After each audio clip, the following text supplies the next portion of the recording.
So Helen is going to hopefully switch on her camera and her microphone in a moment, and she's going to start to give us some context for these times that we haven't covered yet. So don't go away, because Helen's got some very interesting things. Helen's a very well-known psychological astrologer. She is a counselor by profession. She, looks at these times and sees patterns that maybe some of us have missed. So that's what we're going to go on to now. So thank you for listening to me. I'm going to go away for a while to your great relief, and I introduce to you Helen Sewell. Okay, well, thank you, Andy. I thought that was absolutely brilliant. I'd not heard it before, like everybody else. I've heard it for the first time just then, and yeah, thoroughly enjoyed it. Now, I'm going to talk along similar themes, but coming through the lens of astrology. So first of all, I've just got to share my screen. So what I'd like to try and do today is give you some kind of map of the terrain we're living in the moment by looking through the lens of astrology. Now, there are many layers to this. First, there's the background to all this, which is the slow shift from the age of Pisces into the age of Aquarius. But first of all, I want to look at this incredible lineup of planets we've got this year, and we'll dive into what the astral gods can tell us about these times. Now, many of you might be wondering if astrologers specifically predicted the pandemic, and yes, they did. André Barbault, who unfortunately passed away last year at the age of 98, is one such astrologer. He was very keen on looking at the cycles of the planets and developed a method called the cyclic index. And he wrote an essay back in 2011 in which he says, and I quote, for those of you who can't read this, "It may well be that we are seriously threatened by a new pandemic in 2020-21, a period which is at the lowest point in the cyclic index for the whole of the 21st century." So that's pretty direct, isn't it? And what he realized in his research was that when you get the slower moving planets grouped together in the zodiac, you get global turbulence with such things as wars, economic crises, revolutions, or pandemics. Another quote from him, he says that the conjunctions of the planets are a Janus, which is responsible for a twofold impact, chaos and genesis. The end of a cycle is about the completion of the past, and the end of something and comparable to death. And the dynamic at the beginning of the new cycle is like a birth, the advent of the future. We're at that point now on two levels. Not only are we in the death throes of the age of Pisces and the birth of age of Aquarius, this year we're at the end of the Saturn-Pluto cycle and the beginning of a new phase, which will last till the next conjunction in 2053. And we've also got the big conjunction of Jupiter and Saturn, which I'll talk about later.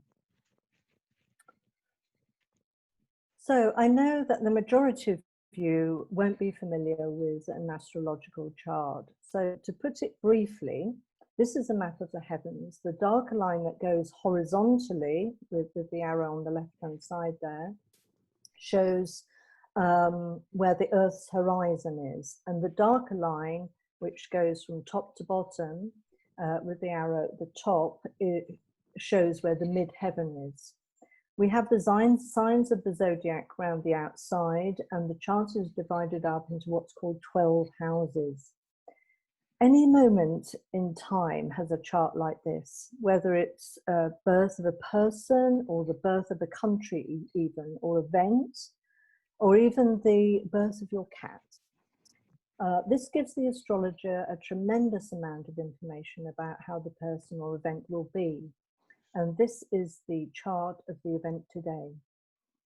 So for the purposes of this webinar, I'm going to concentrate on the slower moving planets because they're the ones associated with big change, either personally in our lives or in our world.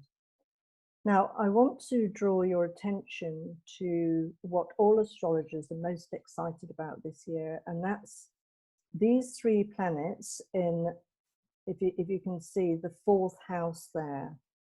And if you look at the symbols of Jupiter, Pluto, and Saturn down at the bottom, and they're in the earthy sign of Capricorn. And each planet is very powerful in its own right, but when a planet conjuncts another planet, their energy combines to make it even more so. So for those of you who are unfamiliar with astrology, I'm going to talk in key words to help you to understand. It's probably best if we start by looking at the planets individually so that you can get the vibe of them, if you like. So Pluto. What's good about the three outer planets, Uranus, Neptune, and Pluto, is that we can see what was coming in the collective at the time of their discovery. Pluto is a volcanic energy, a primal force of nature. He was known as the Dark Lord of the Underworld, and here he is with his three-headed dog Cerberus.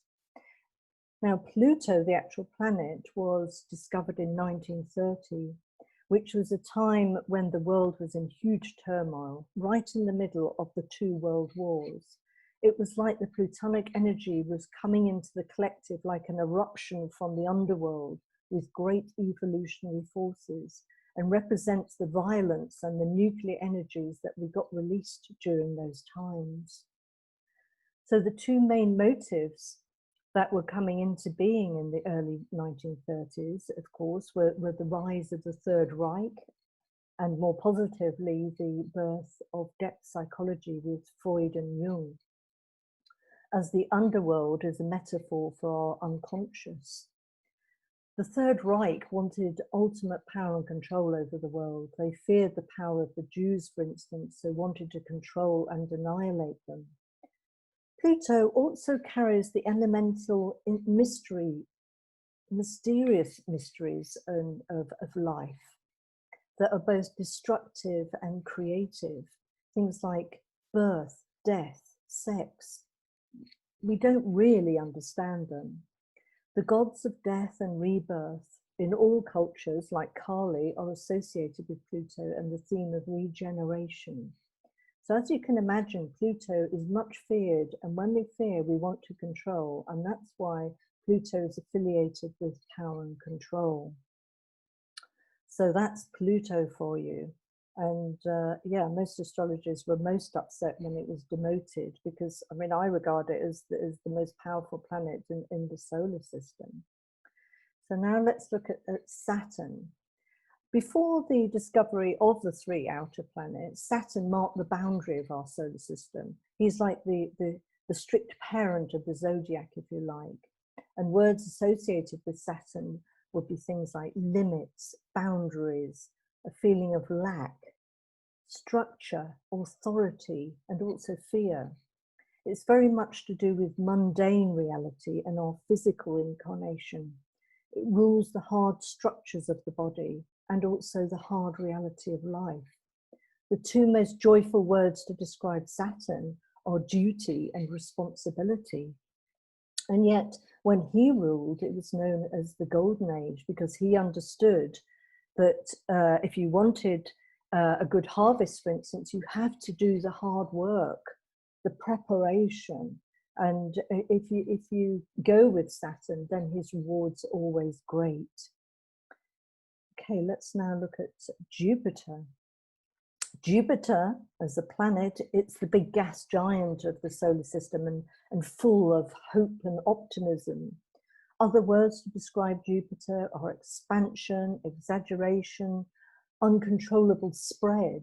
And that's why Jupiter would come, Cancer would come under its remit when cells reproduce out of control.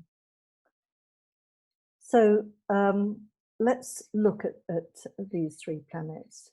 First of all, looking at the Saturn-Pluto conjunction. Now, this is the chart of the exact conjunction between Saturn and Pluto in January this year. The aspect astrologers were dreading, as it shows a mortal emergency on so many levels about to take place. It occurred, if you look on the right-hand side there, that big lineup of the planets. So it occurred only 2 days after a portentous lunar eclipse. As we're still in the thick of the effects, if you like, of this transit, we probably don't even realize just how pivotal this year will turn out to be, and things will not go back to how they were. 2020 will definitely go down as an epoch-changing year. So Saturn, I don't know if you can see there, the green symbol on the right-hand side, arrived back in its own sign of Capricorn in 2018. A planet in its own sign is particularly powerful, and then Saturn rapidly caught up with Pluto, which is much slower. And its exact conjunction was in January this year. Capricorn is a sign to do with physical manifestation and the real world issues. And with 5 planets all crowded in this sign, something big was going to enter onto the world stage. What's of particular note with this chart is that the Sun and Mercury are also conjunct Saturn and Pluto. And Mercury rules the lungs and the respiratory system, and the Sun rules the heart and also world leaders. So you can see how that is also highly symbolic. So what does this conjunction mean in our lives? If you've got it aspecting your birth chart in a big way, it will be creating a lot of upheaval and change in your life this year. For instance, I'm a couple counsellor as well, and I've noticed that a few of my couple counselling clients who've got this conjunction on the part in their chart to do with relationship, they're going through an extremely difficult crisis. So wherever that lies in your chart, in your personal chart, you're going to be feeling it, that's for sure. However, it's a big world transit. Everyone will be feeling it and be affected by it. It's in the ether, so to speak. So with the conjunction, there's a sense that the world's a dangerous place. There's a sense of dire circumstances in life or the environment, and a lot of people have been suffering anxiety and fear. And this conjunction marks the end of one cycle and the beginning of the next. The cycle between Saturn and Pluto lasts between 31 and 38 years because of Pluto's strange elliptical orbit. Globally, of course, the universe is asking us to take a leap of faith to birth a new world. But as we know, birth is not easy, and it's bloody and messy and often violent. I'd like to pay tribute to Stan Groff and Nick Tarnas, who have done a tremendous amount of good works. And they correlate the birth process with the planets Saturn and Pluto, because you've got the Saturnian hard labor with physical contractions combined with the Plutonic force, which propels and drives the expulsion with all the elemental forces of nature. It's like the mother feels the potent energy of nature driving through her.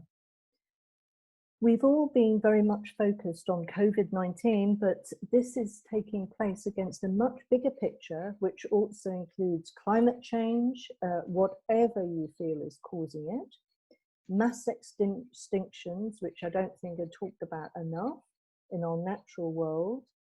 The inequalities in our society are being highlighted, financial matters, so many things these planets in Capricorn describe. So let's start by looking at the pandemic through the lens of astrology. So this is the chart of the time when Boris Johnson announced the country would be going into lockdown. As you can see, it's on a new moon. There's the sun and moon together there, when almost exactly, that will be in Aries. And as you can see on the new moon, which is very significant, and it's sandwiched in between Chiron, the brown planet above it, the wounded healer, on one side, and Neptune, the pale green one, on the other, which is associated with hospitals, care homes, compassion, suffering, the victim, you know, all these kind of Neptunian words. It's at a time we hear those Saturnian words from the World Health Authority of test, test, test. That's a very Saturnian word. We also see Saturn's stamp in the new rules and regulations and punishment if we don't comply. Now, by March, the Saturn-Pluto conjunction had been joined by Mars and Jupiter, because obviously they move a lot faster. And I just find astrology so literal sometimes. So Mars, the god of war, and Boris trying to embody Churchill in the nation's battle against the virus. It's not for nothing that Mars's moons are called fear and panic. It's also representative of the huge and sad rise in domestic violence that we've been hearing about. And whatever Jupiter touches, it exaggerates and expands the principle of the other planet and gives a global international feel, hence the rapid global spread of the pandemic. On the other hand, with Jupiter, there are great elements of generosity and hope, and also faith in a positive outcome to keep us going. You'll have seen that some people would have related to and experienced more of the Jupiter, with others identifying more with the gloom of Saturn and Pluto. It's perhaps interesting to note that Jupiter and Pluto are signatures of pandemic, and they were together, exactly together in the heavens during the 1918 Spanish flu, which killed around 50 million people. So other themes around the meaning of Saturn and Pluto together in Capricorn, you get things like Saturnian lockdown, isolated in our homes like this poor lady. It's the elderly who've been most badly hit by the virus, and Saturn is actually the ruler of that stage of life, interestingly. With the feeling of lack or fear of scarcity, a lot of people rushed out to panic buy, stock up their Saturnian fortresses, if you like, and pulled up the drawbridge. It created siege mentality. We also had people suffering financially because they couldn't work. The earth signs are very much associated with the real world, the paying bills, our physical needs, our resources, etc. Here on the top right is the ghoulish picture of one of the many mass graves we've seen around the world. Saturn, Pluto, and Jupiter are all associated with death. Before the discovery of the outer planets, Saturn was regarded as the Grim Reaper.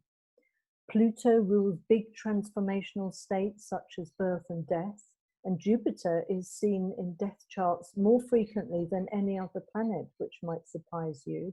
But I think it's because of the literal expansion of the spirit out of the physical body. So with Saturn and Pluto, you get a feeling of doom and apocalyptic anxieties. And this is probably why we've had such a drastic reaction to the pandemic. That Saturn, that dance, if you like, around the heavens between Saturn and Pluto has brought many plagues over the years. Here's just a few of them in our history. With the last conjunction of Saturn and Pluto, we had the AIDS pandemic in the early 80s. I thought I'd Google what was happening in 1518, which was the last time Saturn and Pluto were conjunct in Capricorn. And interestingly, the first thing that came up in the search was the dancing plague in Strasbourg, which I thought was quite interesting. So these cycles, they come round and again. Saturn rules our incarnation in our physical body. So themes of illness, aging, and mortality have been in sharp focus right now.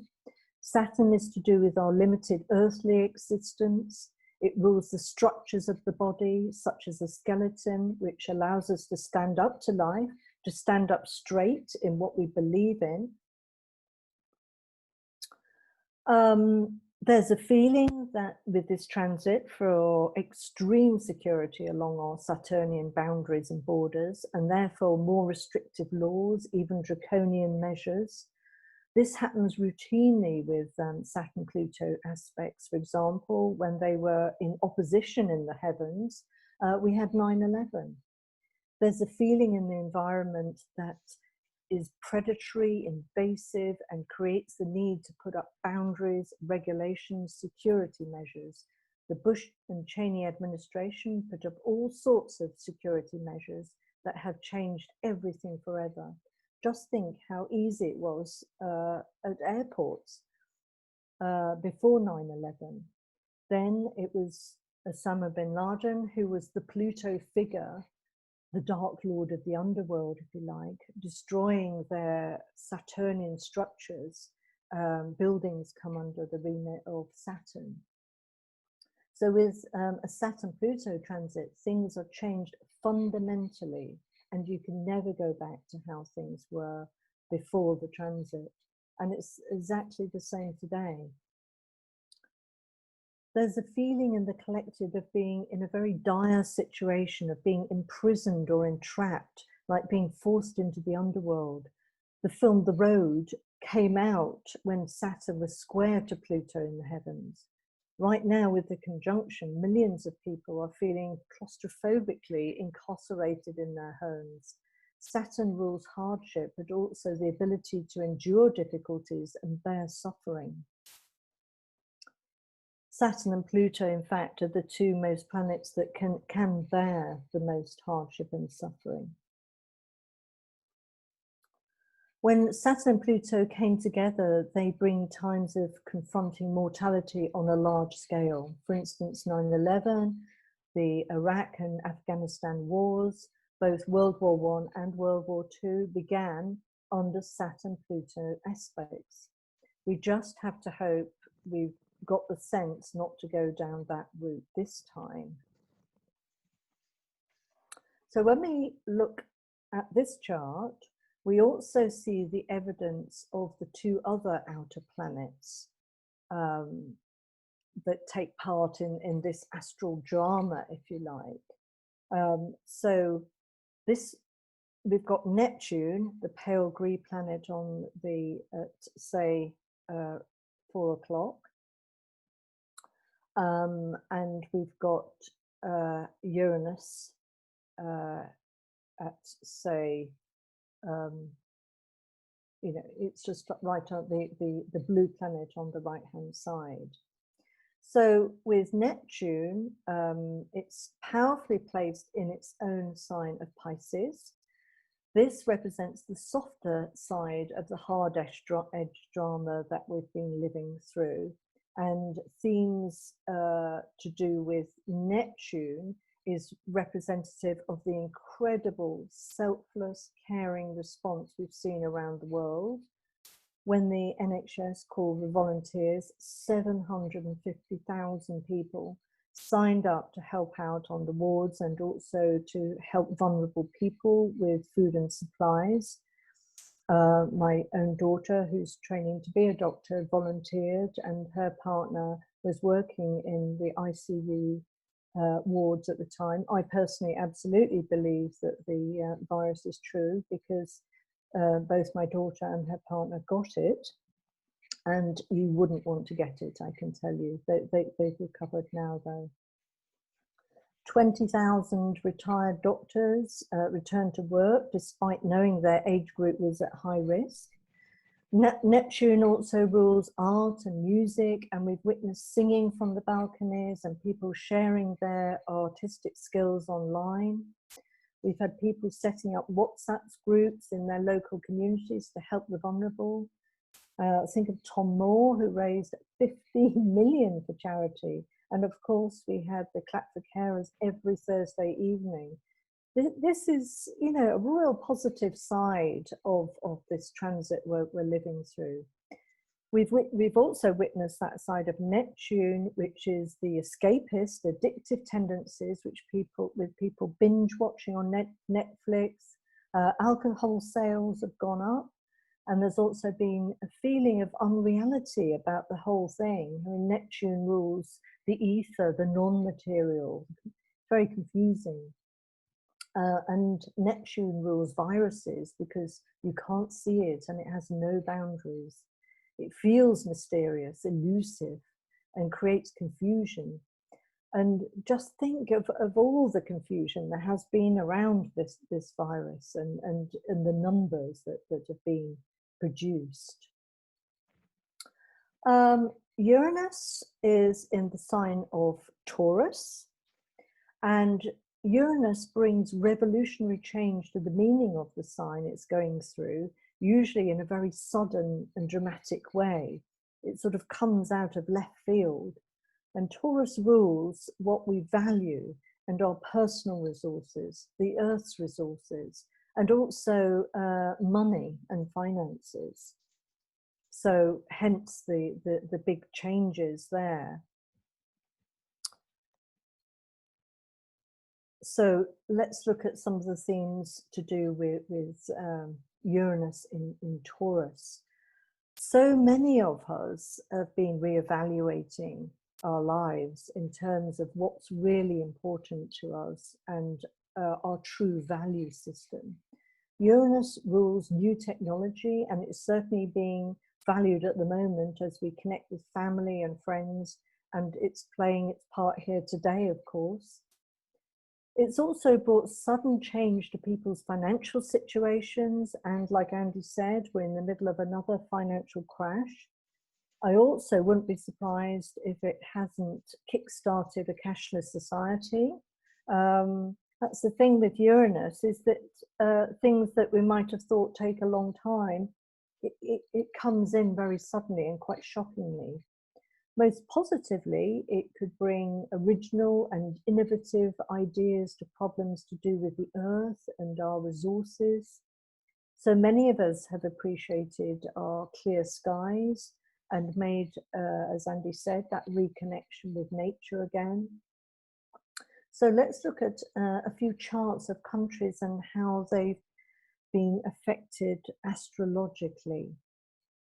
So China, which supposedly where it comes from, this is the chart of the first recorded, first of all, I've got the chart of China in the middle here.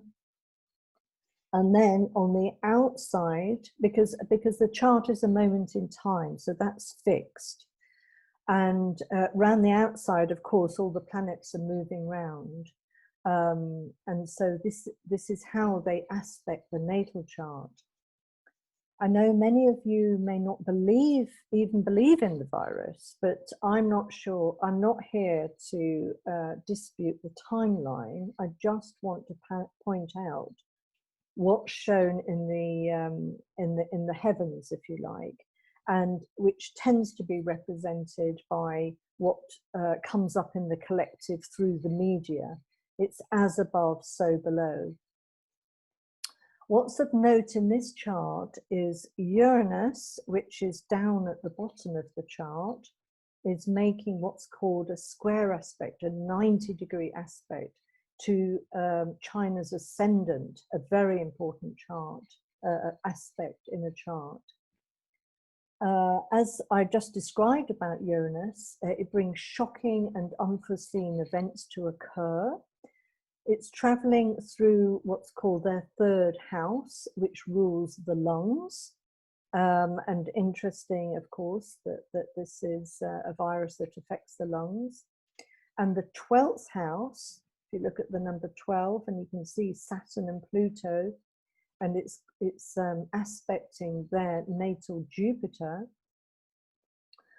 The 12th house is the house of hidden things and the collective, and it conjuncts their Jupiter, indicating a rapidly expanding morbid situation in the collective. Okay, let's look at England. So I put our chart in the middle, and the chart I use is the crowning of William the Conqueror in 1066, because there's fundamental changes since that time, and it seems to work pretty well, I think. So in our chart, Pluto, you can see Pluto at the top, Pluto Saturn at the top of the chart, is in a square aspect again to our ascendant, which will give that feeling of doom and transformation. Actually, Neptune, you can see Neptune on the left hand side, is opposing our nation's Saturn. So it felt like our Saturnian boundaries, whether it be the boundaries of our body, were being breached by the waters of the Neptunian virus. More positively, Saturn and Pluto are in a lovely aspect to Chiron, the wounded healer, indicating the colossal amount of energy that was and still is being expended on the effects of the pandemic. It also perhaps speaks of hopeful solutions to finding cures, and could be that we are one of the first countries to come up with a cure that really helps combat it. Saturn up there is conjunct our Venus, which rules money and values, and that's coming up for a big reality check right now. If this was a person, I'd absolutely say you have to pare down everything: social life, money. You have to tighten your belt. That's exactly what's going on in the nation. Plus, the coldness of Saturn is being played out, and how we can no longer hug each other. Venus wants connection and relationship. Jupiter moving over the midheaven, our Sun and Mercury, I think represents all the bluster and guff that have been trolled out from on high. It's been in a positive aspect to Neptune and Chiron, though, echoing what I was just saying about the incredible selfless compassion and care people have been showing. Uranus is making very positive aspects to our midheaven, the Sun and Jupiter, which could possibly indicating, again, an indication that of our country suddenly perhaps making a breakthrough in a cure, or whatever that may be. However, it also squares Mars, which could be interpreted as our conflict with China over the Iranian technology. I thought this was an interesting thing to look at, which is when Boris Johnson got the virus. So the chart of Boris Johnson is in the middle, and the day it was announced that Boris gets COVID is on the outside. So when I was looking at Boris's chart, right at the beginning of the year, I said to Andy, I bet Boris is going to get the virus because Neptune, which rules viruses, is in a very challenging square aspect to his natal Mercury, which rules the lungs and respiratory system this year, for the whole of this year. It's not a good aspect for health or clear thinking and decision making. And a lot of people have reported that he's been quite confused and all over the place in meetings and things like that. And if you look at where the triple conjunction down at the bottom with Jupiter, Pluto, Mars and Saturn are, it's in his fourth house, which rules the home and personal life. And if you think what he's been through since January, he's been through a divorce, had a baby, as well as contracting COVID. Now let's look at the USA. Just to show you, so here's America's, the birth of the nation, if you like, their charts in the middle. And the chart of their first case on the outside. So we've got Saturn and Pluto in the second house, which is to do with, it's the Taurus house of finances, personal resources, the country's resources, great difficulties there. And that Pluto and Saturn are opposing their natal Mercury, ruling the lungs. So I think that's why they got it so bad, actually. Now, let's look at some other issues associated with this world-changing triple conjunction. Social issues come to the fore when Jupiter comes into conjunction with Saturn. Saturn is associated with poverty, lack of resources, and Jupiter is wealth and other moral principles, social issues. And Pluto is driving it with intensity and urgency to deal with these issues at the moment.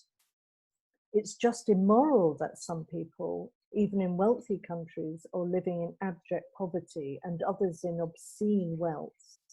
Saturn rules the past, and so the vast social inequality and unresolved grievances from the past are being forced to the surface by Pluto, like an eruption into our social conscience, if you like.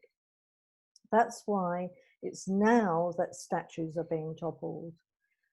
It's now that our chickens are coming home to roost from our past misdemeanors. And with this conjunction, the time is ripe for change, big change.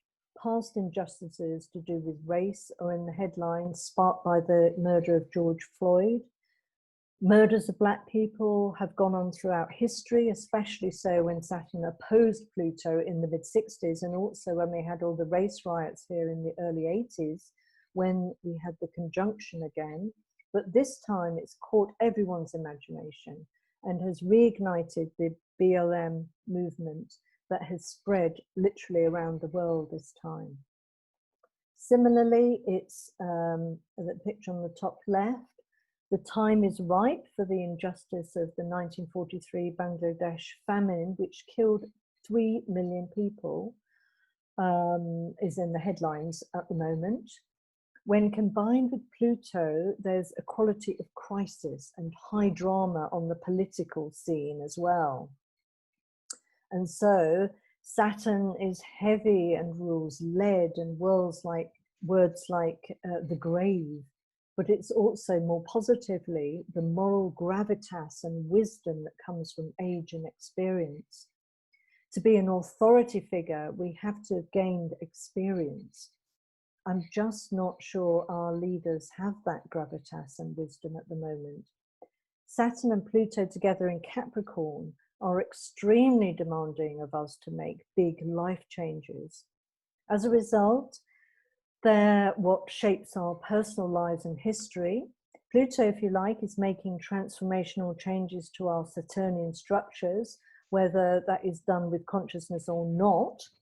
The wheels of evolution are rolling. The more conscious we are and don't scapegoat, the better. However, what we're seeing is polarization and scapegoating going on all over the world. It's fascinating, actually, to see that Donald Trump, Xi Jinping, and Boris Johnson are all Geminis, which is ruled, of course, by Mercury, the trickster. It looks like we're definitely heading for a new Cold War.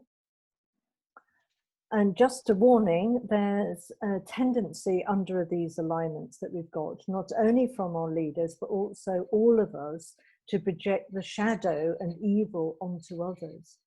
Demonization, judgment, to accuse others, and scapegoating are all the things to be conscious of, and that's why the greater the psychological awareness we bring to the table, the better. Now, another interesting kind of theme that's coming up under this conjunction is climate change. It's really big news these days. Those born under a Saturn-Pluto aspect they're really coming to the fore right now. People like Greta Thunberg, who has the opposition. This is her birth chart. So she's got the opposition with Saturn down at the bottom, Pluto at the top. By the way, I don't know her birth time. I looked it up online, but I couldn't find it. So, but I don't know. Intuitively, I'm wondering if she might not be an Aquarian. Aquarius is to do with humanity and global causes, if you like.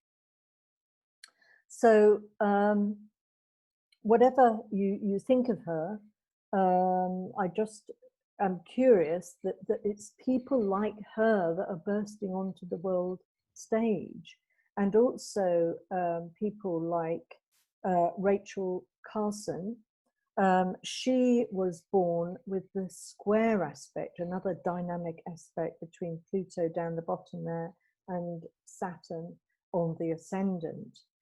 So these two people, they're both in the news, if you like, because of the the transit. It's driven forth issues that are related to the planets, and it describes also an armored personality, the buffered self, if you like, the attempt to control nature both within and without, to resist human exploitation of the environment.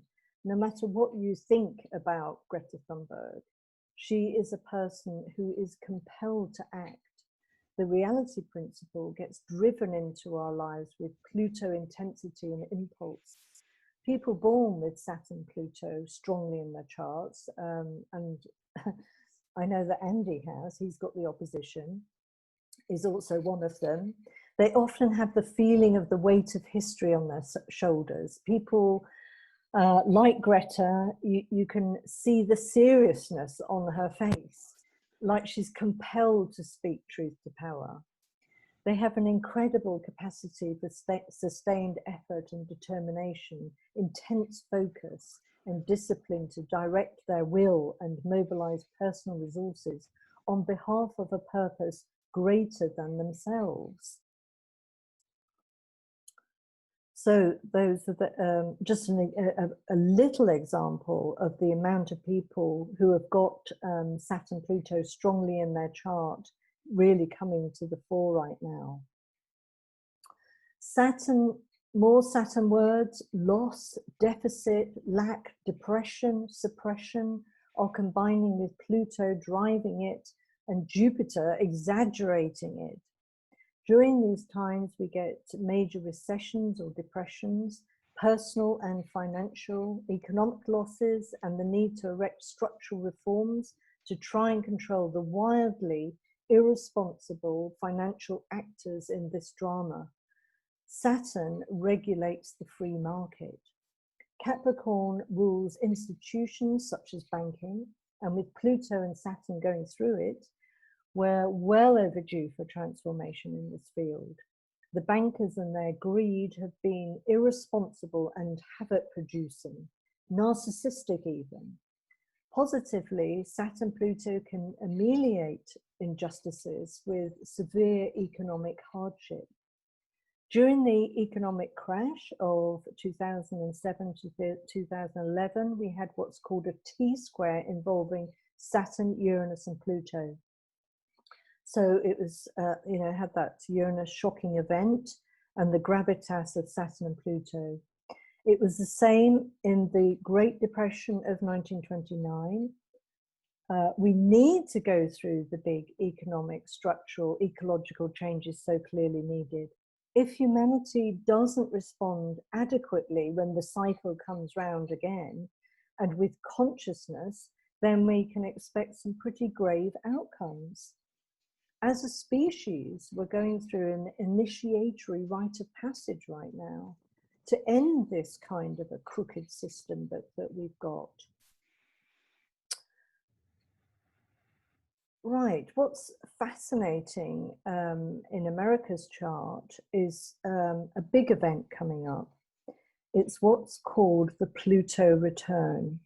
So, you know, Pluto moves obviously extremely slowly around the zodiac.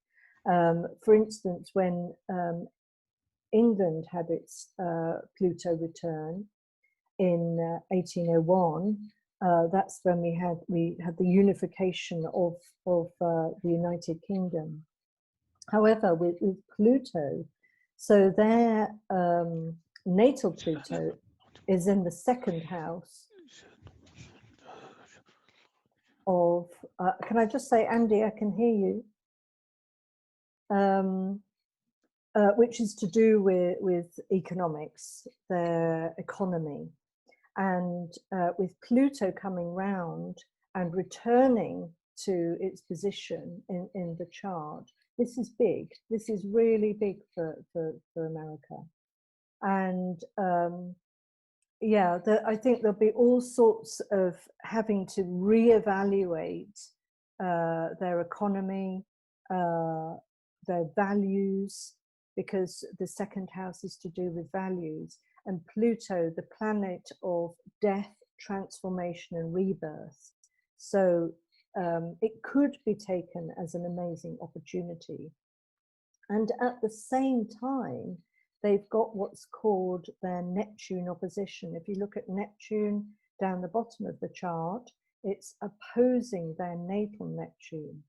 So things to do with the softer aspects of the country, their cultural life, art and music, things like that are going to come to the fore. And you know, maybe I'll invoke a different kind of softer, compassionate place. So that's coming up in 2022. It gets exact on the 20th of February.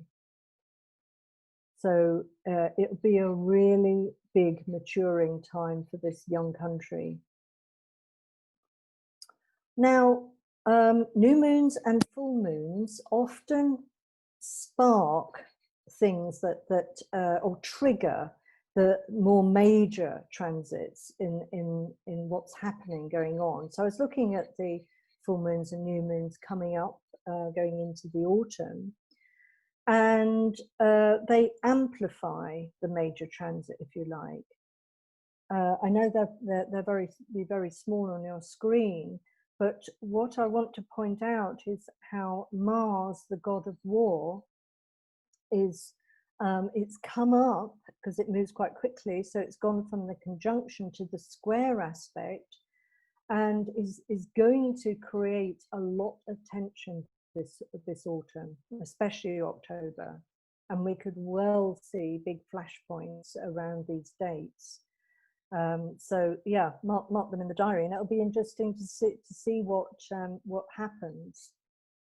And the other thing that's really interesting is that I want to show you this chart, which is the one of the winter solstice coming up on the 21st of December this year. Why it's so significant. It's not only the day of the winter solstice, when the sun enters the cardinal sign of Capricorn, there on the left. It's also the precise day of the moon's waxing quarter, and most significant of all, it's the conjunction of Jupiter and Saturn, the exact conjunction of Jupiter Saturn at 0 degrees Aquarius there on the left. And this is thought by some to be the most momentous winter solstice for hundreds of years. The moment is ripe for the birth of ideas. Aquarius, the air signs, are all about ideas that will inform developments over the next couple of 100 years. So Mars is also in a square aspect to Pluto, and that warns that the birth will not be easy, and there may well be conflict.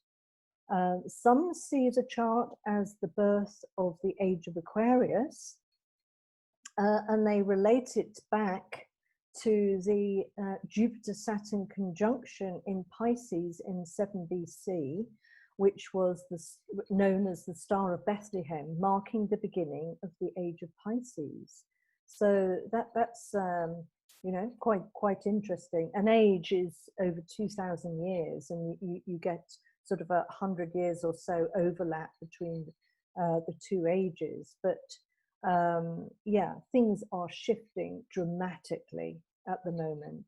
I personally believe the age of Aquarius, if you want to pinpoint a time, was in 2012 on the winter solstice. And that's also a very fascinating chart as well. So this is absolutely a time for a new paradigm to come in.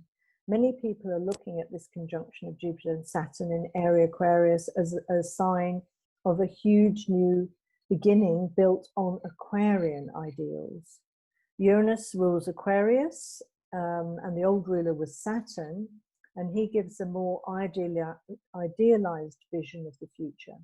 Uranus wanted, he's the idealistic sky god. He wanted the perfect universe, everything in its place, everything perfect.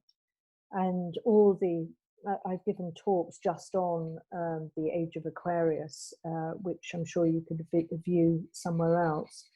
But yeah, here's again another symbol of that coming in. Aquarius rules equality, and you know, issues around everybody being equal, whether it be the sexes or races. And also what's quite interesting is that the children who were born between 1988 and 1993 have Saturn, Uranus and Neptune all in Capricorn when they were born.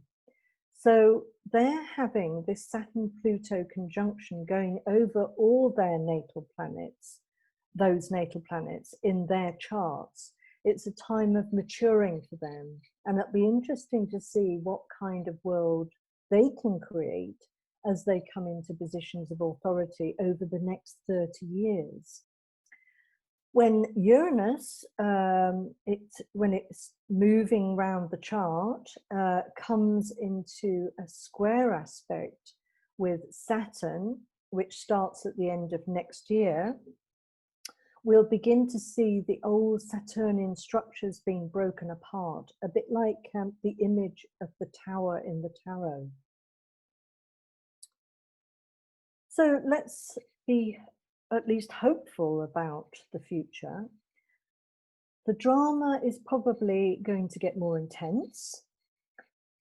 Like in our own lives, we have to feel like everything's on the line. It has to get pretty bad before we do make necessary changes. Like when people face death, actually. Our civilization has more of a chance to go through this transformation than ever before.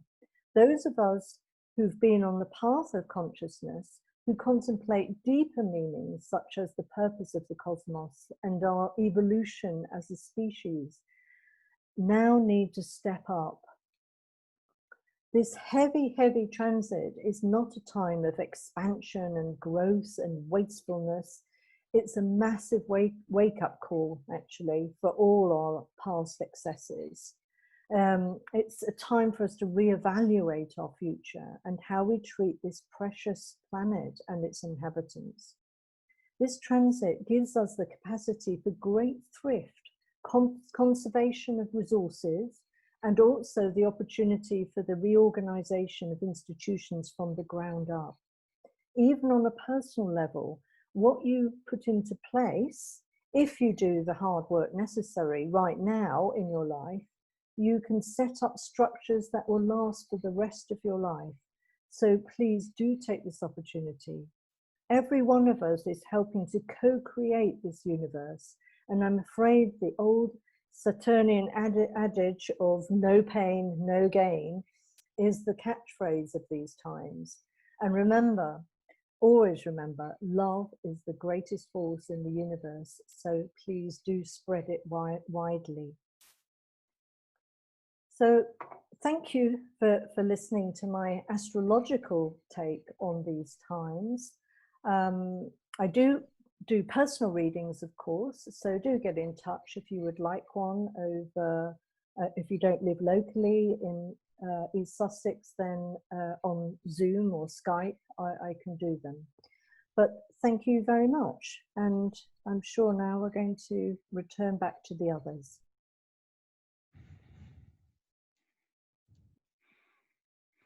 Well, thank you, Helen, very much. I hope you'll all agree that that was extremely illuminating. And if you didn't know about astrology before, hopefully that's encouraged you to go and find out a little bit more.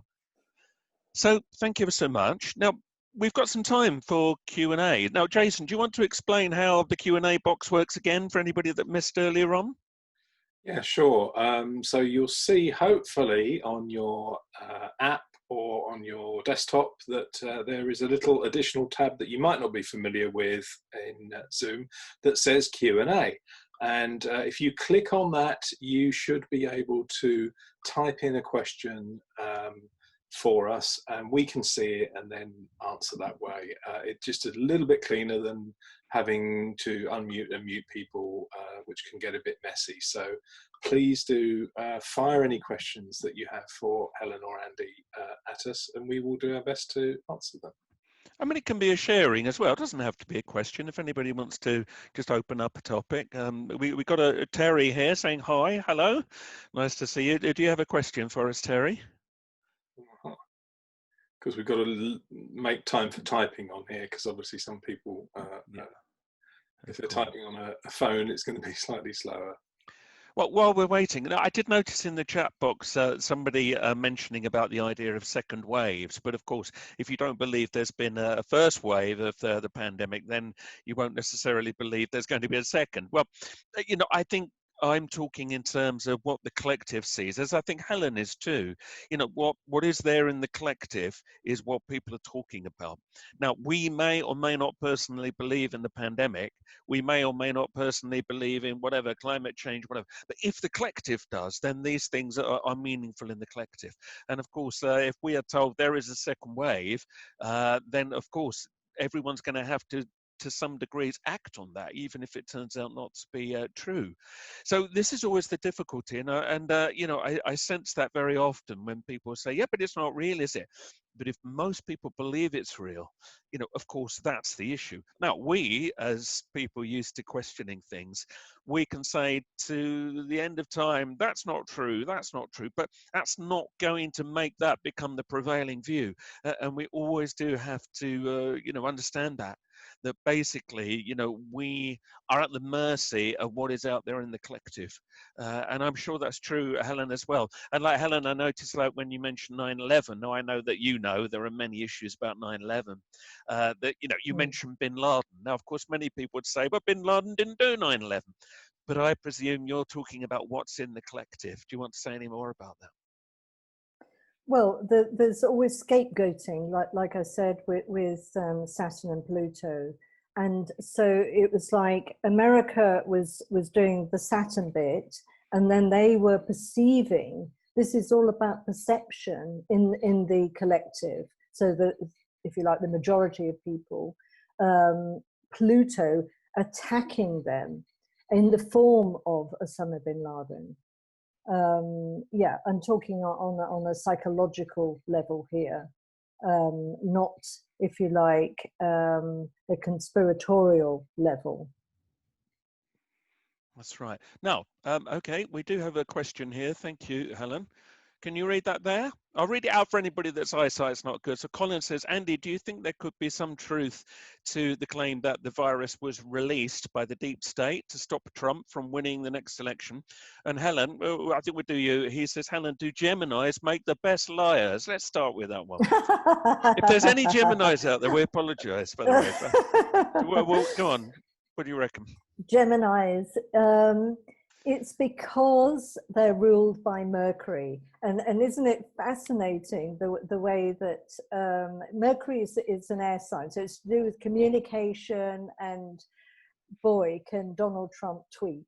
You know, it's like he just has to have that constant communication going on. Mercury is known as the trickster, and god of liars and thieves. All signs and all planets have a positive and a negative, and it's consciousness that makes the difference as to how we use it. You know, so no, not all Geminis are liars. No, it's just that they make the best liars. The god. If you look at the Mercury, the god, or Hermes, Mercury or Hermes, and how he tricked Jupiter or Zeus. He was constantly tricking and lying. Yeah, he and sometimes we have to play that role in our lives, but you know, it has its place. Like the gossip, it all has its place psychologically. Okay, thank you. So there's two questions here that are related, actually. So, Colin, you're asking about, could the deep state have released a virus to stop Trump winning? Also, Courtney here says, QAnon, is it real? So they kind of dovetail. I mean, obviously, there are so many different ideas about the virus. Was it released deliberately? If so, why? To target who? Was the story just released to make us all feel, you know, that we had to give into control? Again, you know, I do refer you to the article about that. And also, if you go on Sky High Creations and their website, I gave a whole talk, 2-hour talk about the pandemic and all the issues, which you can still watch. So do look that up. That's on my website too, a link to it. So I think the issue is, if we say that they released the virus to stop Trump, they must therefore have presumed that Trump would handle it so appallingly, therefore that he would lose the election. If so, if that was the intention, I'm not yet sure that that's happened. Yes, he's gone down in the polls, but I absolutely don't think that it is a given that Trump won't win the next election. And I'm sort of 50-50 on Trump. You look, the man's problematic in so many ways. Equally, though, unfortunately, I don't think there's anybody there that's that strong enough to really come out and be an absolute winner. So if they released the virus to discredit Trump, it was a bit of a gamble. And I still wouldn't be surprised if those people that feel Trump speaks for those that don't have a voice, and that's one of the reasons that he did get into power in the first place, if they are still powerful and they rise up, it's not a given. So I'm not sure if the deep state did that. Well, you know, you'd like to hope they had other motives as well. In terms of QAnon, I mean, of course, so QAnon is this deep state mole or series of moles, which allegedly, you know, has information that basically the New World Order wants to topple Trump, and Trump therefore is a good force in the world. And you know, they're trying to do this. They're bringing in pedophile rings, the whole Pizzagate phenomenon. Is it real? I don't know. I mean, I know there are some people watching today that very firmly do believe QAnon is real. It's a big movement now. If you see people in America holding up big letter Qs at a rally, they are supporters of the QAnon movement. I think my concern is, if it were to be shown categorically that it was not real and that somebody had just pretended to be a deep state mole, that would damage a lot of people who had been very, very loudly sort of advocating QAnon. So that's my concern. At the moment, some of the predictions they've made haven't come true. Some interesting bits of information have come through which do suggest somebody knows something. But I do think at the moment the jury's out. No, okay, we have got some other questions. So Liam is saying, with the panel, so any of us can answer this, would they like to comment on the attacks on French churches and religious statues? Is this, along with the prohibition of public worship, an attack on Western civilization and heritage? Is there a spiritual battle being waged? Would anybody like to say something about that?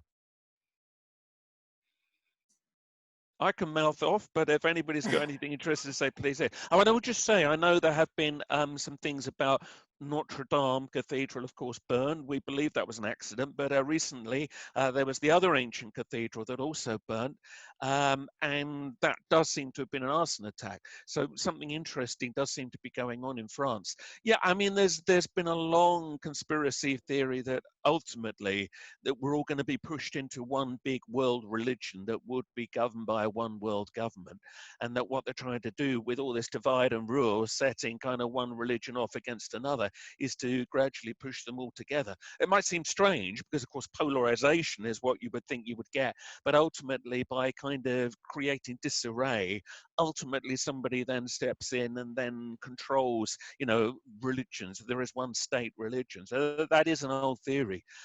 Is this what's going on? I don't know, but I certainly think there are spiritual battles being waged, if not religious ones, and I think we see that very much going on. Helen, you're nodding. Dia, have you got anything you'd like to say about that? Personally, I think the whole of the world's population is being pushed into a place of fear. And when one tribe is in a place of fear and another tribe is in a place of fear, what do? They attack the one thing that is perceived as being stable, and that is the religion of that particular culture. So I wouldn't be surprised if we find more religions attacking each other as this plays out. That's just my personal theory. And astrologically, Helen, is there anything there which might suggest that religions in conflict?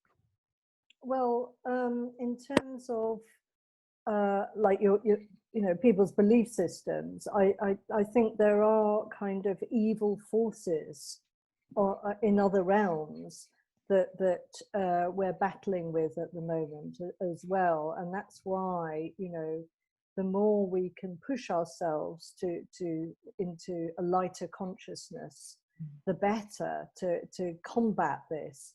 Because I think that certain people are much more open to those kind of evil intent. You know, they you know, it sounds like Star Wars, doesn't it, with the dark force? But it, you know, there's something true in that, and that's what I was saying about. You know, we're talking about the Geminis, is that there's the dark and light of each sign and planet, and it's only through consciousness that we've then got the tools to deal with what's going on. So yeah, I do think there is a spiritual battle being waged. Okay, thank you. We've got a few other questions. One here says, talking of Black Lives Matter and slavery, can you tell us of any state which in the past have not had slaves? No, that's a fair point. I mean, slavery has been rife throughout the whole of history, of course. I mean, the Roman Empire was based on slavery. The Greeks, with all their democracy and high-mindedness, you know, slavery was just a thing. Absolutely. That doesn't mean that it's right that we should still tolerate the legacy of it today. I mean, slavery still exists. It might have changed its nature, but there's no question it still exists. The reality is we all support systems of slavery, because people making very cheap clothes in factories run in very dangerous conditions are in effect slaves. You know, we might like to think that they're paid, but they're not paid well. It's no life. There was a TV program recently about vegetable growers in the EU. You know, these poor people have come up often from Africa. They are just living in terrible conditions, getting paid next to nothing. And there is a racist element in that. So no, you're absolutely right. Slavery has long been around, but you know, 10 wrongs don't make a right. And we should still be trying to end it in all its forms. But the sadness is we're still a very long way off it. Yeah, I think that's a really interesting point, Andy. And one of the things that I think this time is doing for us is calling us to really become aware of the interconnectedness of the world in which we live, and the fact that there's very little that we do in our world that doesn't have a knock-on effect somewhere down the line. And we all tend to do it. You know, we go for the cheap clothes. We like the convenience of Amazon delivering us stuff next day, and we kind of turn a blind eye to the sort of the deleterious effects that happen down the line with that, which can be exploitation, it can be poor wage conditions, it can, you know, all of these various things. So I think this time is asking us to if you like, see that we are cogs in part of that whole machine. And I see the BLM movement as being part of that, actually. That actually this is calling us to sort of actually one of the counter arguments that sort of is put against it is, well, I didn't you know, people talk about Black Lives Matter. Well, I didn't have anything to do with slavery and all that shit, but we are, I'm going to talk about this later on in the little talk I'm going to give, but we are living in a society that built its wealth off the back of exploitation. And some point, there's going to be a kickback to that. At some point, there will be the need to redress, if you like. That's just, I think, the law of the universe. And quite how we do that is what we're being called forth to do at the moment, actually, and to look at those aspects that we'd rather not look at because they are shadowy. Yeah, so I think that's a big part of it at the moment. Very good. Yes, do make sure you're here for Jason's talk later on. Please do. So we've got 5 minutes. So very briefly, UFO disclosure, real or false? Stephen Greer. Stephen Greer spoke at the symposium a long time ago, and he's been saying for years there will be a mass government disclosure that aliens do exist. It's something I know many people would like. I suppose the only thing is I've been hearing for 30 years now that it's going to be next week. It hasn't happened yet. One day it will. But of course, now we're in such times of doubt. If they did announce that aliens were here, a lot of people are going to go, well, there's false flag. Of course they're saying that. It's another control tool because they know the world will go mad. And many people had wondered, you know, what with the pandemic and all the disruption, are we suddenly going to be told that aliens are here? You know, a number of people have thought that. So that's quite interesting. So if anybody else has anything to say about that, it may be true, but as yet, I'm not sure. And if it does come true, a lot of people will doubt it until the day they meet an alien personally, maybe.